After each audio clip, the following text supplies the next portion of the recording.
You see, a lot can be said about that, and that is like a tripod that has three legs.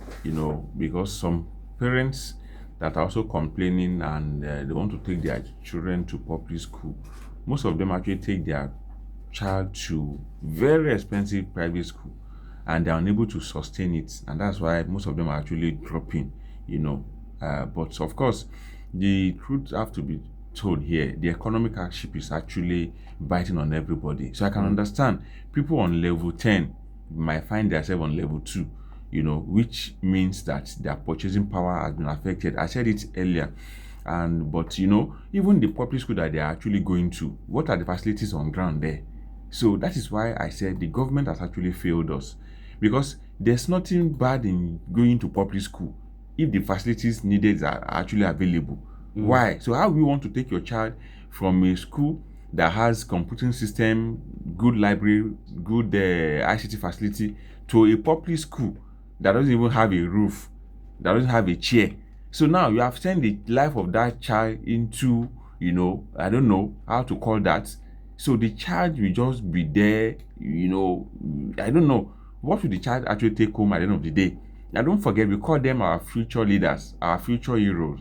They are the ones that will actually, provide for their family. It's like their family actually investing in them. So who will be that investor that will take his own child to a school that doesn't have roof, doesn't have chair, a school that doesn't have even the teachers when they come, nobody to actually supervise them as a private school. They go and started gisting in their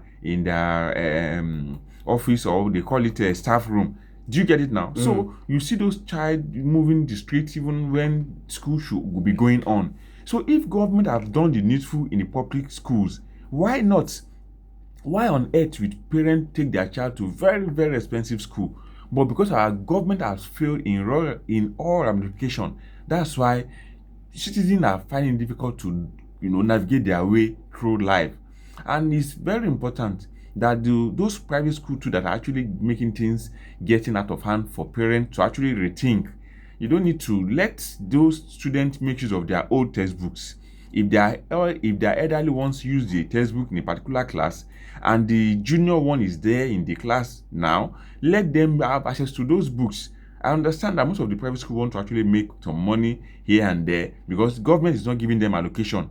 Government is not giving them grants. They rather even pay, to the government coffers, a lot of renewal every year. Government should actually do the needful, come and assist the private schools for them to actually reduce all this burden on parents.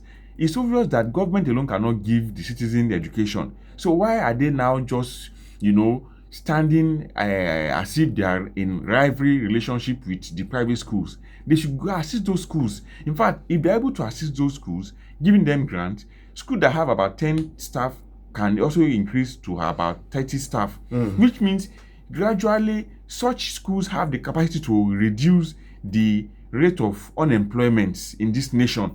But governments are in business that they don't actually understand. That's why they are killing the private schools. And it's very, very, very bad. And it's so sad. If government is imposing taxes, imposing all manner of, annual, payment for the private school without even asking them how to assist them, how to give them grants, how to support them, how to ensure that they actually have good environment and to be, in fact, there's nothing bad in even government going to private school to even subsidize to assist parents, because government school is not functioning.